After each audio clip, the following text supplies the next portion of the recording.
Okay, hi everyone. We're gonna spend a few minutes in open Q&A. I'll repeat the question so that people who are joining digitally can hear them. And we'll do this, 30, 40 minutes as long as my legs hold out. If there's some questions that my fellow clergy want to answer, I'm happy to yield to them as well. Who wants to start? Who's got a question that they've been burning to ask? Yeah, David. So, I've always been fascinated since I was a little kid first going to services with the kind of veneration we show towards the Torah scrolls. And given the incident that happened the first night of Rosh Hashanah, I'm sort of curious, what do we know about how that tradition of veneration evolved? And is there ever a concern that it goes too far and almost becomes like something more than it should? Great question. I'll repeat the question because not everyone heard it, particularly those who are joining virtually. The question was how it came to be and what do we know about how it came to be that we venerate the scroll, the physical Torah scroll, on the level that we do, particularly with what happened on Erev Rosh Hashanah. And the part two of your question was, is there ever a concern that it goes too far? I have a more certain answer to the second question than the first question, right?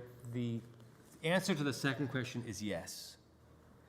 And I think that while I'm proud of the way that our community has responded each time the Torah has fallen, our community, there have been some who have wondered, have we unintentionally turned the scroll into its own deity and engaged, oddly enough, in our own version of idolatry by having so much reverence for what is ultimately a book, right? And wood and parchment and ink. The history of it, I don't know. I don't know for sure. I'm not a historian of the Sefer Torah. I do know that by the time the Mishnah was written 2,000 years ago, there was considered no more holy object in Jewish peoplehood than the Torah scroll. And there is actually a hierarchy written in the Mishnah of what you're permitted to sell and use the proceeds for, right? And you could always use the proceeds of selling something of sanctity if you're buying something of greater sanctity. And the top of that list was a Torah scroll.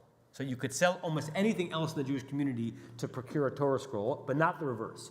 You can't sell a Torah scroll in order to buy tefillin. You can't sell a Torah scroll in order to put up a mezuzah. You can't sell a Torah scroll to pad your building fund, right?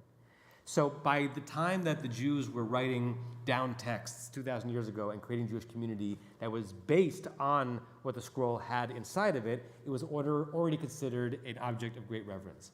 I think partially is related to the fact of how rare it was. I think it's a little too much, Hector. Yeah. Of how rare it was, right? So it's valuable and rare even to this day. You need to have a scribe who is perfectly trained in order to do so and takes an enormous amount of time. But seriously, think how rare just the written word was 2,000 years ago. And once a scroll came into being and was rendered kosher, the idea that anything could possibly invalidate it was, of course, a source of great anxiety. And whatever our myriad understandings are in this room and in this community of the provenance of Torah and where the words came from, our laws emerged from an era in which there seemed to be near unanimous certainty that this was the word of God, unalloyed, unameliorated, right, unchanged. The word of God manifest on scroll, right? You see how in the Christian world, right, when the body of Jesus is manifest in a community, in the bread, there's nothing higher than that, right? So it's a different religion, but the same concept. This is the word of God manifest. And if the word of God has experienced some kind of trauma, then it's almost as if we've permitted God to experience some trauma, or the closest manifestation of God in our world, right? So I think that's some of the origin of it. I think we take it too far in a lot of ways, and particularly how we take too far some of our commitment and our zeal. Let me say it two ways. I think there's in Jewish community, including in our community, sometimes not enough zeal and reverence for Torah and for the laws and the rituals. Right? We could probably be doing a better job too. But I also think there are places in the Jewish community, including our own, where we revere the written word and we kiss a siddur that falls, but we don't notice someone who needs a hug, right? or a Torah scroll falls to the ground and it's a great tragedy. But somehow we don't consider it a tragedy that we have anything to do about when we have to walk over someone who's homeless on the way to get to the shul where our Torahs are being held.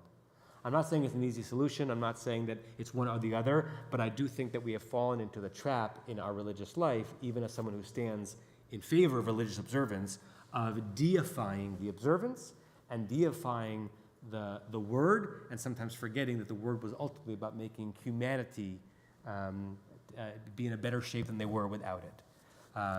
So I still instinctively kiss the Torah as it goes around. There's some people in our community who dafka do not kiss the Torah as it goes around because they consider it to be idolatry adjacent. They don't idolize a scroll, they idolize the values of the tradition. And I think that even though it's not my tradition, it's a worthy custom. Ed? I read or listened to something that symbolizes the Torah HaKodesh, what the Torah is, to the womb.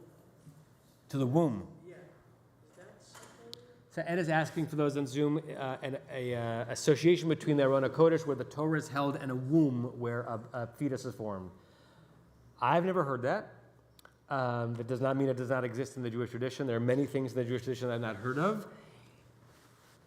Makes sense, like a sacred container in which something is held and nourished until it's ready to come out, right? And particularly as you think about the way that our tradition is gendered in interesting ways, right? The ancient image of a male ruler and the ancient image of a female comforter, right? Both woven into our notion of Adonai.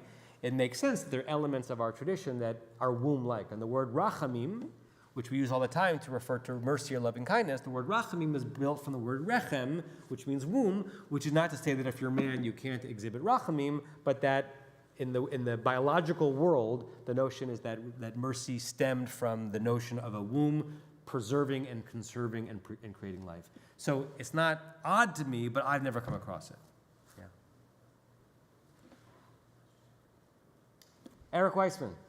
I keep detailed records of these question and answer sessions from years past. And in 2010, you suggested that by 2023, we would all be using digital ink. We would be able to use Kindles to read on Shabbat, and that our Siddurim would be replaced with a more environmentally friendly version that could update and can scroll. But here we are 13 years later, and it hasn't happened yet. And the question is,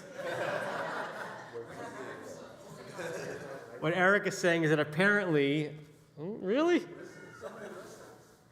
A long time ago, it was prophesied that we would get to an era of Jewish life where we would realize that we're wasting too much paper and ink in printing Siddurim, and that having a text that is not changeable is retro, and our liturgy should be dynamic, and where is the digital Siddur in front of us? I actually do think it's coming. I think it's already come in parts of the Jewish world that have less a commitment to traditional Jewish observance than our community does. But if you've been around us in the last 4 years, we've also made some radical changes in our comfort level with technology, initially because of the emergency of COVID, and then you start getting used to it. There's a halacha concept of lo plug. Lo plug means that if you offer a leniency for just this one situation, beware, because that leniency will eventually apply to all situations. Lo plug, they did not make a distinction. Like, humanity does not have an ability to make such fine distinctions. If you let it happen in this because of this, it'll happen, right? And that we see that over and over again, right? And I say this just with some historical curiosity and with no judgment implied. I want to make that clear. When the conservative movement came out in the 1950s and put a tshuva out there that said that you were permitted to drive on Shabbat just to go to shul and just to the closest shul to you, right? Pretty soon that was understood to be the case, that the conservative movement is permitted driving on Shabbat, which it never has formally. I also know that many people would not go to shul if they couldn't drive on Shabbat. I'm not saying that with judgment, we're saying it's a sociological example, right? And the same thing here, right? I now, it's weird, if you had asked me 5 years ago about, a laptop on a bima on Shabbat, I would have thought it anathema. Like, not evil, not vile, just anathema. Like, that's not what we do here. But recognizing the incongruity that we had gotten used to other technology, like these microphones, right? I remember I used to, in my former community, we did not use a microphone on Shabbat. It was a traditional community, not that this one isn't, but that was one of the things that we held on to. And it was also a smaller room, we didn't need to. And when I first got here, it was odd for me to have a microphone on a beam. And I remember adjusting it with my hand, because there's a notion of halakha of doing something kila'achar yad, that if you have to do something that you don't really want to do that's not permissible on Shabbat or Yontif, you do it a way that you wouldn't normally do it. So I'd be like at the bima, like, going like this with my elbow to move the mic. But it felt to me like, that felt holy to me. I wasn't submitting completely to the technology. And then eventually you do get used to a new milieu, for better or for worse. We've now gotten used to laptops. We don't use it on the beam on Shabbat morning anymore, but on Shabbat afternoon we do, as an extension of our religious services. And I'm both used to it and sort of glad we're making that available to our community, particularly those who can't make it in person. And when I think about the development of it and what my Shabbat used to be like in shul, it feels a little weird, right? I don't regret it, but it does feel strange. So another move from that will be all of you not having a single machzor that was printed once and therefore can't be changed unless we make 1,000 copies of the supplement, but a digital machzor that doesn't require you to type and create words, so we've made that distinction, but it has been reproduced every year using some technology that allows us never to have to print one again. It would not surprise me if even traditional-minded communities such as ours ends up in that direction. We might end up in that direction because people push us in that direction. We might end up in that direction because of the next emergency, God forbid. Or it might be that they will develop some technology that will be able to pass muster as less of a halachic violation of Shabbat. But in the year 2023, I am, for better and for worse, much more connected to ancillary technology on Shabbat than I used to be. I don't love it, but I sort of love what we're able to do as a result of it, and I know that's a slippery slope. Yes, Joel. I think coming from a perspective of old soul in the body of somebody who's nearing 50, I really appreciate the tradition of our conservative Jewish community of that on. And I have to say openly to people I know and people I don't know who are in this room right now, that our daily meeting is unbelievable. And the work that my therapist does is very goodbye. And I'm not trying to embarrass you, but Joel, pause. Can you hear Joel back there? I'll try projecting further. I wanted to make a comment about the traditions in this conservative shul that we are all sitting in and together under right now. And the message that I was thinking about as Rabbi Beth was speaking is I value the traditions that we have. And for somebody who went through a yard site almost 2 years ago and attended daily minyan, that was not a normal part of my life. And to have the daily minyan available at the synagogue, it isn't something that is readily available at too many other synagogues on the west side, the same thing in the valley. And the point I bring up is we make a point to have a meeting every morning. We make a point to have a meeting every evening. And what I was going to praise Mike Harris as our volunteer July through the pandemic, he made sure that we adjusted, we pivoted where necessary when we couldn't meet in person, that we still had a Zoom meeting. And you look at other shuls, I won't name the conservative shuls across Southern California, some continue to every Sunday just have a YouTube morning meeting. And we have lay leaders who are continuing the tradition. And I'm eternally grateful to the community and eternally grateful to Mike, to the clergy for obviously all the support. But it has value. And just to flip the coin a little bit, I wouldn't be somebody to give up a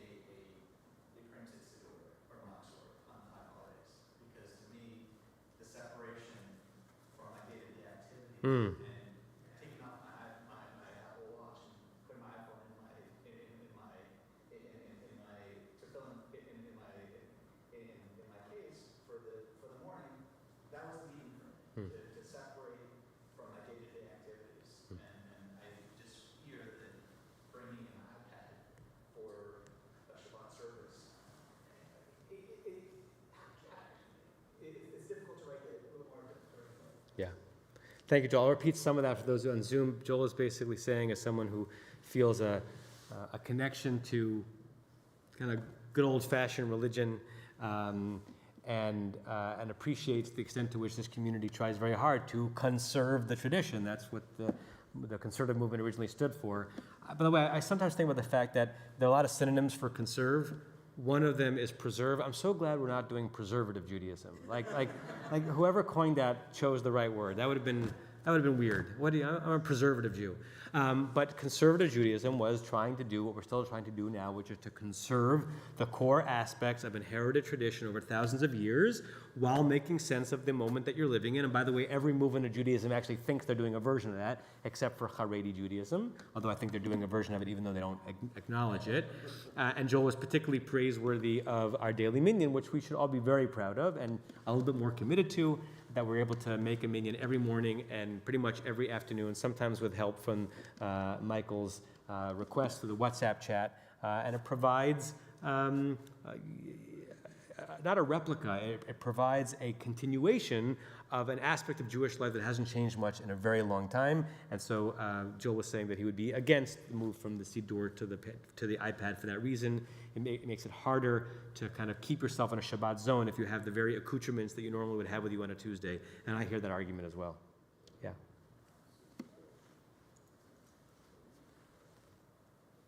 And I got a longer nap than usual. Rosa. Yesterday, I'm in the field, and the president of the congregation is talking about all these activities you have going on, all these programs you have going on, all the things we're doing together.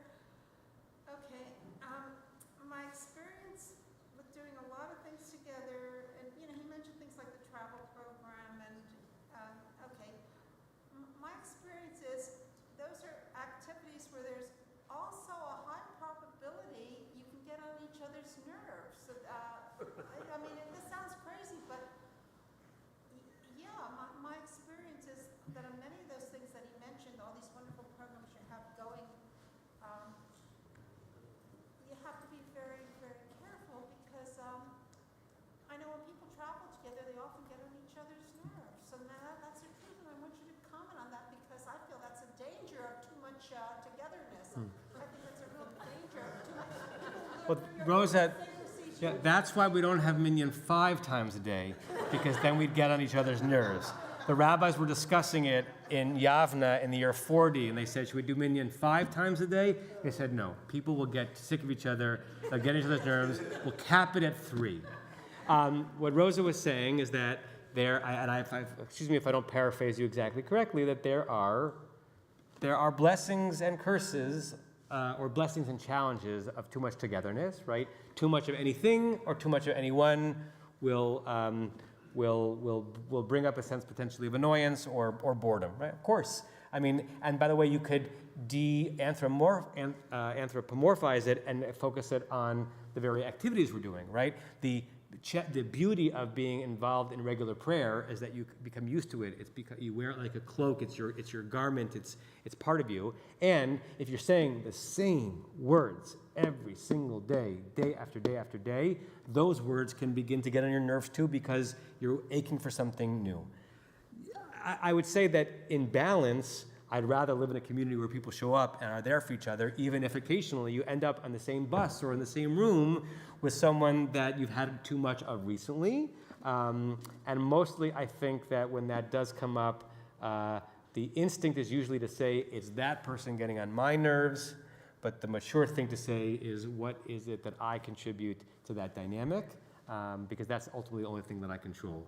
But Steve, keep coming to shul, even if there are people who annoy you. That should have been my Kol Nidre sermon. Keep coming to shul, even though there are a lot of annoying people here. Would that have gotten a good response? Jews are annoying, come to shul. Okay. You get on other people's nerves just. Of course. Of Of course. Works both ways, I realize, but, that's. David, Yeah, so yesterday your sermon, stand up, I can't hear you. I'm just so overwhelmed by your untied bow tie, I can't focus on anything else. yesterday your sermon was great and you were talking about Wait, say that sentence again? No, just the last one. your sermon was fantastic. I got I it. enjoyed it very much. You were talking about choosing life. So I'm curious, your drosh was more about choosing life, but then I'm kind of curious your opinion on then how do you actually go about choosing that? So David's basically putting a challenge to the sermon. The sermon was about trying to make holiness out of circumstances that were not ideal, right? When you end up in Holland and you thought you were in Rome. And so your question is how? If anyone really knew how, right, consistently, in a way that could be shared and other people could learn it, right, they'd be the most important human being alive, right? And I am clearly not that. I think there are different methods that have worked for me at different stages in life. And it depends on the severity of the Holland that you find yourself in. As I said, there are Hollands of becoming a quadriplegic without any warning, and there are Hollands that, you know, your bus is 5 minutes late and you might be late for a meeting, and all sorts of things in between. I think one, and I'd be very curious about my colleagues' answers to this as well, I think that anyone that you know of that is a good person to deliver doses of perspective is a good person to have around when you are certain that things are as rotten as they could be. And some people happen to be very good at reinforcing what is significant, what is insignificant in life. I find, and I didn't always find, so this is a new thing for me, I find that having a practice of mindfulness and meditation helps me feel grounded when things are rotten. There's a paradox of mindfulness. I think and I said this before, if you use it and expect it in too much of a utilitarian way, I'm going to meditate now so I can feel calm about this thing I'm dealing with, it'll probably backfire. And it's also the case that I think if you are a person who prays, and a person who connects to ancient liturgy, and a person who sometimes pulls away from the world and just gets deep inside your own mind, there are frightening things there, and there's also a serenity there. And I do think, and people who know me a long time can tell me if I'm right or wrong, that overall, I think I have a greater sense of equanimity about life than I did before mindfulness was a regular practice in my life. I also think that there's no easier way. Let me say it this way. One's own stresses and anxieties and Hollands are very real to everyone, right? You don't have to have been in tragic circumstances to be in a situation that is worthy of venting. And we all go to bed at night, whether we share that bed or not. Once our head hits the pillow, it's us and our dreams and our worries, and there's no one else inside there. And that could be the case even if you live in the most boisterous and supportive of families. But I think there's no quicker way to remind yourself that however rotten or yucky you think your circumstances are, that you're actually quite blessed, is to go offer yourself, your skill, your time, and your presence to someone who's in need. I will tell you, and I've said this in several circumstances, some of the hardest work that a rabbi does is going to hospitals and going to graveyards, right? Because to see people infirm and struggling and in mourning and confronting the end of their lives, of their loved ones' lives, that weighs on you. And there's nothing more ennobling about my work. Right?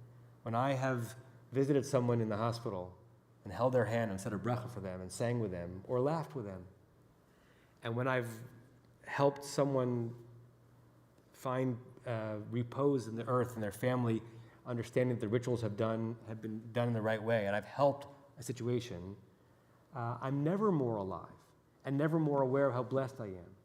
So we all do that in different ways, right? Thank God not everyone's a rabbi. That would be intolerable in a Jewish community. We have so many in this community. But everyone has an ability to figure out what is it that I can do today to help another person.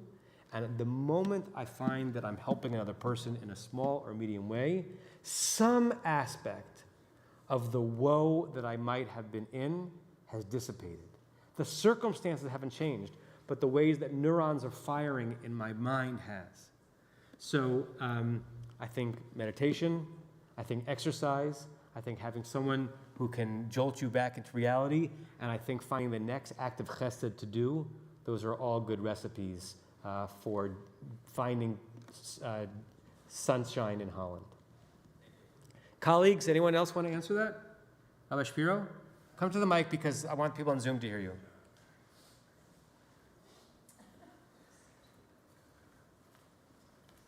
See, the other colleagues have fled. I would probably wind up, I was just sitting next to you, so it's funny that I ran across the room to answer the question, but here we are. I think many of you know this, that I worked at Beit Tshuva, an addiction recovery center, for a number of years. So when I hear things like this kind of question, my brain goes to sort of the recovery-ish language, right? That's the way that I think about this. I will probably give similar content responses to what Rabbi Kligfeld said, but a different framing. So what Rabbi Kligfeld said was beautiful. This might work for some other folks as well. The framework that I would offer, there's a really beautiful reading out of 12-step literature that talks about how acceptance is the answer to all my problems today. The concept that we get into trouble when we refuse to accept the hand that life has dealt us in a way, and if and when we can come to a place of acceptance, then that opens up the ability to actually navigate what life is challenging us with, which is, like all things, easier said than done. And that's not to minimize the very real challenges that many of us face. Right? It's not to say that acceptance is easy. But when I'm fighting against the challenges that are a part of my life, that's not helping me get anywhere. And so it's the challenge of first getting to a place of acceptance and then navigating my way through. And a big part of the way that I can cultivate acceptance, and this is sort of the recovery-ish language, is by building and then sustaining what is called a spiritual program. A sense that there's a program that I set out in my life, a way of being in the world with certain practices, routines, etc., that are going to ground me in a way of living, that's going to connect me with something greater than me, and that's going to help me get to a place of acceptance and wholeness and those other spiritual principles that we might be striving for. And spiritual programs are inherently individualized. For some people, right, if you're an addict in early recovery, it's probably going to be a lot of 12-step meetings and working with a sponsor and being in a community where sobriety is a focus. If that's not your lived experience, it might be closer to what Rabbi Kligfeld was talking about, cultivating meditation and exercise, etc. But the truth of the matter is, all of those things are good for everybody, because ultimately what is a sponsor in treatment other than what Rabbi Kligfeld was talking about, which is someone who's going to help you gain a sense of perspective. And what is early sobriety without exercise, it's probably going to be tough. And I think this is important to keep in mind, and Rabbi Kligfeld referenced this already, it's important to remember that what worked for you today might not have worked for you 2 years ago, and what works for you today probably won't work for you 5 years from now. That it can be a calcified spiritual program. Well, this works for me now, so this is what's going to keep working for me. I think a big part of the challenge is being willing to say, this is what's working for me now, and I'm going to keep an open mind and an open heart to get a sense of what might work for me in the future, because I'm always changing and the people around me are always changing. So I need to have a sense of how I need to be tweaking and adjusting and maybe even radically reshaping the tools and practices, et cetera, that I have present in my life that are going to help me cultivate a sense of acceptance and live in my life better one day at a time. The last thing I'll say is I was listening to a podcast, which I don't often say because I'm not a podcast guy, but I was listening to a podcast yesterday. And the question was being asked, how do we cultivate in a world in which we've kind of blown open the doors? It was an interview with Krista Tippett, for those of you who know who that is. And she was responding to the question of how do we navigate a world, how do we help our kids navigate a world in which they're not automatically instilled with a faith tradition? For most of human history, religion has just been a part of your life. People would automatically grow up in a faith tradition. There wasn't a question of would you, the question is you would, and then how are you going to respond to it? And so the challenge that I think my generation, and certainly the generations younger than me, are going to grapple with is what do we do about the fact that it's not just a given that you're going to know certain prayers, rituals, texts automatically because you're just a person in the world and you grew up in a religious tradition. And I think that's a really big challenge for those of us who are educators and for those of us who are trying to sustain a religious tradition. I think it's also hard on the inverse because I feel very blessed, I feel very lucky that my parents made sure that I grew up connecting to text, connecting to tradition, connecting to ritual, which then when I'm older makes it easier for me to revisit those texts and rituals and practices and infuse them with the spiritual meaning that I need to be finding right now. I can walk into any shul in the world and know what the prayers are. I know how to lay tefillin. I know what kashrut is. I know what the cycle of the Jewish year is. And now when I'm looking for a sense of meaning, I can dive into my tradition and claim those opportunities in a different kind of way as a 39-year-old than I could as a 23-year-old or that I could as a 9-year-old, right? And so I think part of this is also a shared collective sense of us endeavoring to claim what's unique and holy about our tradition and to make sure that we're giving it to our kids because that then makes it easier for them to find a spiritual program, to find meaning as they live their lives and they navigate the Hollands that we all do within our tradition because there's good stuff in there. There's good stuff in there, and we need to make sure that we're holding on to it in a way that is sustainable and meaningful so that it can fuse what we do as we navigate our lives. Rabbi Schatz. Rabbi Schatz is going to respond to the question. Oh, she was waving. But she'd have a great answer, too. Maybe one or two more? Brant, then Michael?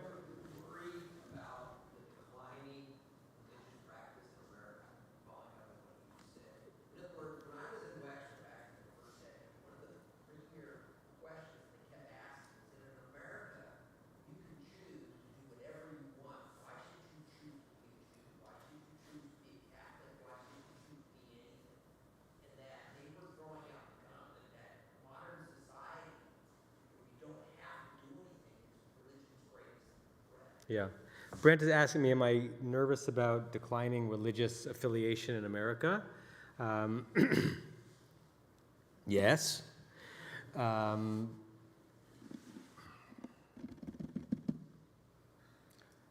Listen, I'm aware that there are very few constants in life. The people who came of age in the 1930s and 1940s wouldn't recognize our society in many ways, and there are certain assumptions that they had that we can't possibly fathom and vice versa. And what did Mark Twain say? Like the reports of my demise have been greatly over exaggerated, right? People have also been prophesying about the end of organized religion for a long time. And do you know where the prophecy was most acute in the 1940s and 50s in America? Orthodoxy. Like, there'll be no more Orthodox Judaism in America. There's not going to be any more mikvahs. There's not going to be any more yeshivas. That era is over, right? And see what's happened within Orthodoxy in the last 40 or 50 or 60 years. So I don't know where the trends are going. Like on a selfish level, or maybe not selfish, in a way that most connects to what I try to do with my life, I certainly want there to be a robust community to live amongst and to work with and for all the years that I'm alive and hoping to be a rabbi. And I think I have at least, 3 more years in me. And then, I don't know. But I know that when I speak to people who are a generation younger than I am, including my kids' age, when they talk about the notion of whether or not they should pursue the rabbinate as a career, I get nervous, even though I find it to be an incredibly ennobling way to live, because I have no idea what Jewish infrastructure they're going to be inheriting in 15, 20 years from now. I don't know what jobs are going to be. And being a rabbi is both a calling on some level, but it's a job. It's a parnasa. It's how you make your living in the world. And I just have no idea. I don't know what synagogues are going to look like in 10, 15, 20 years. And that we're trying as best as we can in our community, as other communities are as well, to try to predict trends. But we don't know what it's going to be. Listen, I think the notion of voluntary obligation is a very hard thing to convince a modern person to commit to. And what is observant Judaism? It is voluntary obligation. Most people are not doing it because of a boogeyman fear of a God who's going to punish them. Much easier in the Middle Ages to sort of semi-coerce religious identification, because that theology of a God who would punish you if you didn't was still much more prevalent, right? I don't have each of your theologies written down in my mind, but I don't think that most of you think that your observance or non-observance is going to directly connect to God's punishing you or cursing you. That does take away some of the rationale for why one ought to be voluntarily obligated to something which can be onerous and time-consuming and challenging and expensive. The expense of it keeps me up at night. I get nausea in my stomach when I think about what a Jewish life costs and what a Jewish education costs. And even though it's with pride and belief in what we're doing at Beth Am when I engage in fundraising and I ask people to write a 4-figure or a 5-figure or a 6-figure or a 7-figure check, I think we're doing exquisite things with those dollars. I don't think we're wasting those dollars, but it makes me ill to think about how much it costs to operate the Jewish community, and I think that's one thing that's going to drive people away. And I think that my children's generation and a half generation older than that just has a different sense of duty and obligation in general, I'm sure there are exceptions, than that which I grew up with, and I'm sure the people who are about a generation older than I are feeling the same way about my generation, right? Because most generations believe that they understood what it meant to serve, right? And what it meant to sacrifice. I was speaking to a group of rabbinical students a couple of years ago. I don't think any of them are people that you know, but it doesn't matter if you did, I'll keep it anonymous, where it was at the early years of Sovev, when we had our Friday night service where we're in the round and we're luxuriously focusing on one line at a time, and it's really rich and it's beautiful, and we usually spend almost an hour on Sovev, and then we do Mariv, which also has to be done on Friday night, very quickly. And I was noticing that we had rabbinical students from Ziegler, a conservative rabbinical school, and I say this, again, with curiosity and no judgment, a little bit of judgment, but mostly curiosity. They would come and sing robustly during the Sovev service and harmonize, and they were into it in the meditation. And when I got to Mariv, which is the part that's obligatory, how many psalms you sing on Kabbalat Shabbat, what we do on Sovev is lovely, but it's custom. Mariv is the obligatory prayer on Friday night. I noticed that the rabbinical students in our midst in Pilch Hall would, when we come to Mariv, when we come to like saying the Shema and responding to the Baruch Hu and davening the Amidah, they just wouldn't. They would just sit there. And I was just gobsmacked by that, because I was trying to imagine me in rabbinical school 30 years ago and being in shul in front of other rabbis, colleagues, and just like demonstrably not praying. It's one thing, no one knows what's happening in your mind, but like very clearly not praying. And I asked one of our interns at the time, who knew these rabbinical students better than I did, like, again, I'm not judging, a little bit. I'm curious, like what's going on here? And he said, and this is a rabbinical student who grew up outside the United States of America, came from a different culture. He said many of the American-born and raised rabbinical students with whom he was in school, who were millennials, did not want to be obligated to anything. Don't tell me I have to do anything. They might make, and maybe already are, fine rabbis, right? I'm not besmirching their religious identity. I'm suggesting that the trends have changed, and we are creating generations, some of whom don't want to be bound or held by anything. And to be bound is the essence of Judaism. Every rabbi's given this sermon 100 times, right? That the Seder night ends at Shavuot. That the story of our liberation did not end with being free. The story of our liberation ended with being rebound to God at Sinai. That's what Judaism means. And it's a harder sell than it used to be.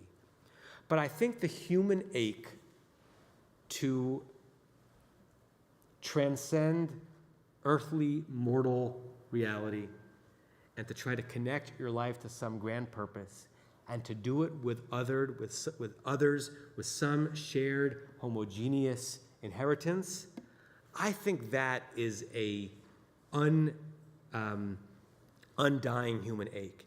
And so even though I don't know what it's going to look, what an organized religion is going to look like in the year 2080, and what synagogue structures are going to look like, I'm confident that human beings, and including Jewish human beings who are proud of that identity, are going to want to combine together to be involved in that aspiring in a similar way, because it feels good to do things that other people are doing and reinforces your own way of living, right? Few people really don't care about doing similar things with other people. Some people do, but few people.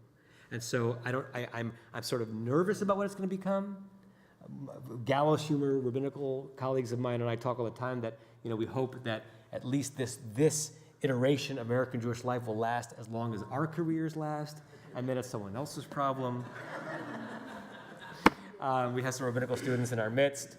But if I move from the shtick to the seriousness, I don't know what it's going to become. I'm excited and hope that we are up to the challenge, but I am okay with the fact that humanity changes and its structures change and what it needs from life changes. And going back to the question that Eric was asking before, we can't possibly fathom what technology is going to do to build up and destroy the human soul, and how religion is going to be there to try to make sense of it and make it holy in some way. Michael, last question, at least for me. So, okay, we live in a world that ostensibly was created by God for everybody, and yet you've got Christianity, Islam, Buddhism, Hinduism, Shintoism, Sikhism, and I don't know how many other isms. I think Judaism is about 0.2% of the population of the world. So how do we explain, does Judaism have room for all those other isms, religions? I mean, Christianity, Islam, I think is over 55% of the population of the world. We're a tiny little piece. Do we believe that our God is their God and they just are went astray? Or do we believe that their God is their God and we have our God only for us and monotheism just for our piece of the world and everybody else has their own thing? How do we reconcile the two when we say that our God is the God of all people? So Michael wanted to end the session with a softball, with a simple one. The question for those who didn't hear it is, how do we reconcile the fact that our liturgy refers to our God being the God, the creator of the universe, and parts of our liturgy actually hope and pray that eventually everyone will bow down to our God.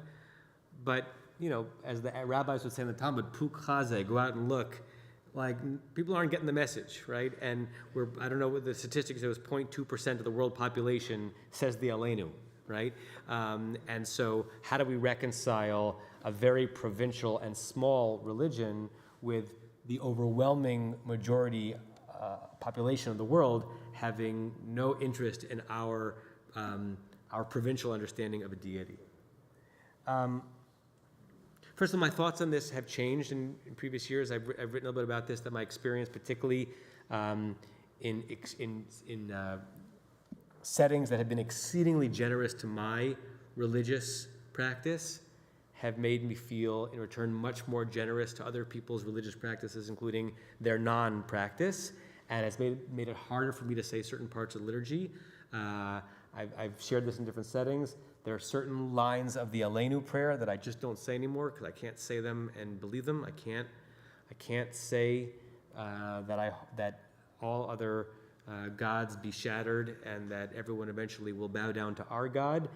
Even if I sort of understand that when I say our God in that phrase, I don't mean like our God, the God of the Jews, but the notion of a single God. There are people who are living fine lives and contributing positively to society who don't believe in a single unified deity. And I don't have enough hubris to be sure that I'm right and they're wrong. Judaism relied on that hubris for a while, right? And there are certain expressions of Judaism that trumpet that hubris. They are wrong, We are right, right?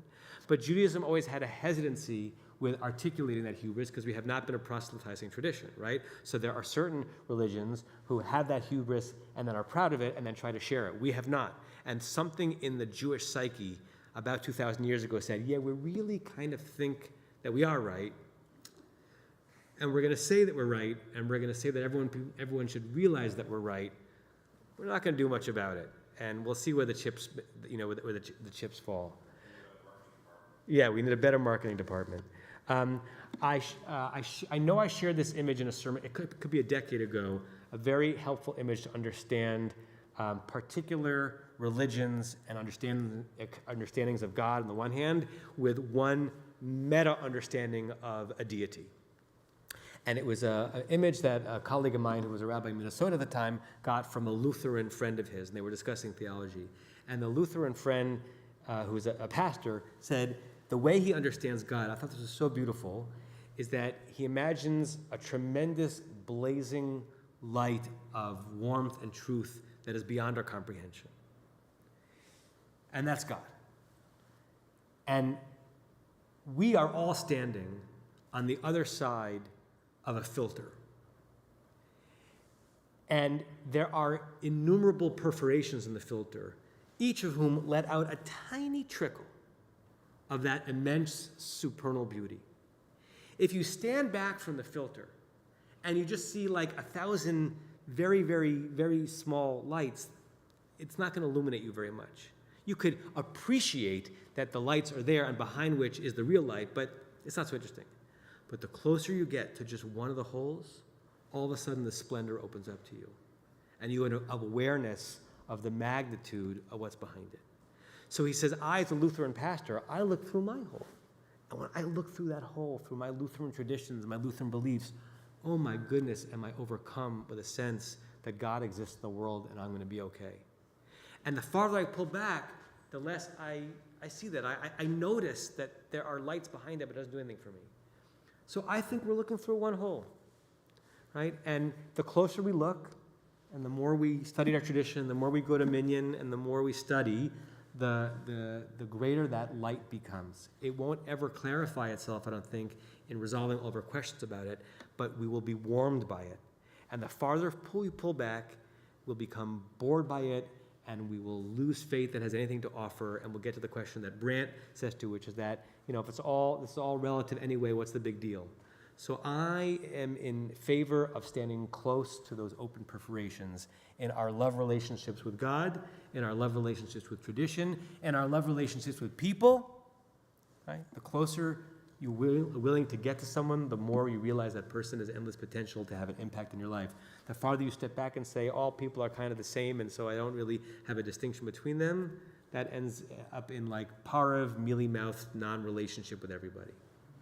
So get your eye as close as you can to that opening and try to find the light and not judge the person who's 3 holes away from you. They might be seeing something exquisite that you might not even be able to see because that hole has a different, film, and you don't understand that film because you were brought up in a different context. But they might be actually beholding the divine in a very, very real way. I think we can learn from that. We can certainly honor it. If they're not threatening us, not be threatened by it, and ultimately keep spreading the good word. With that, I'm going to go lie down. Have a meaningful rest of your fast. It's actually nothing to do with this, but sometimes the speakers is not working well, and a lot of elderly people have an hearing problem, and we miss the whole speech, whether it's from anybody. I'll appreciate if you check it and make sure that it's working well and it's clear. And I appreciate all the technology in the town. But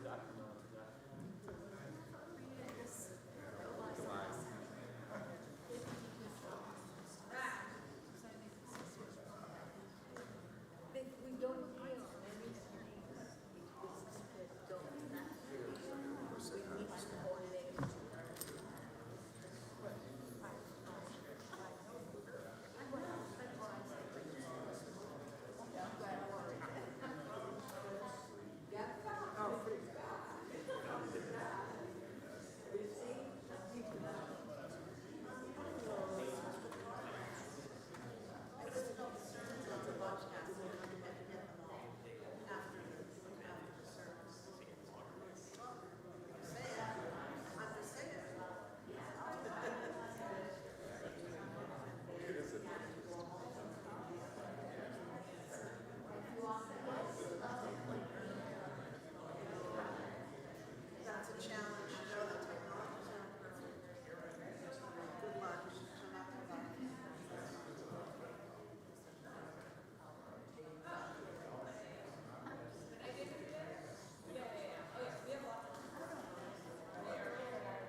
Abstain.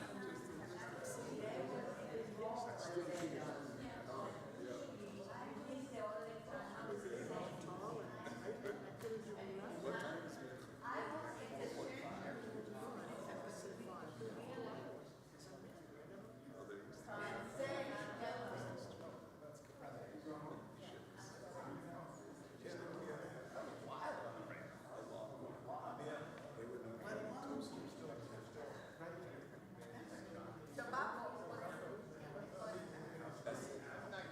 Bob, where's your cutoff for this?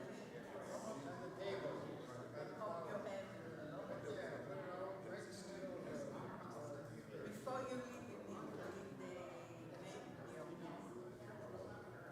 Okay, I suspect.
Oh, wonderful. Hair is in orange. Yes, oh my God.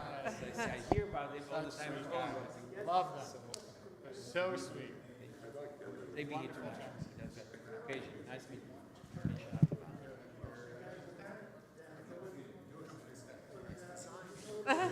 Yum. Yeah, how did it? They're so sweet. They're so sweet. religious school, sorry. I know, yes.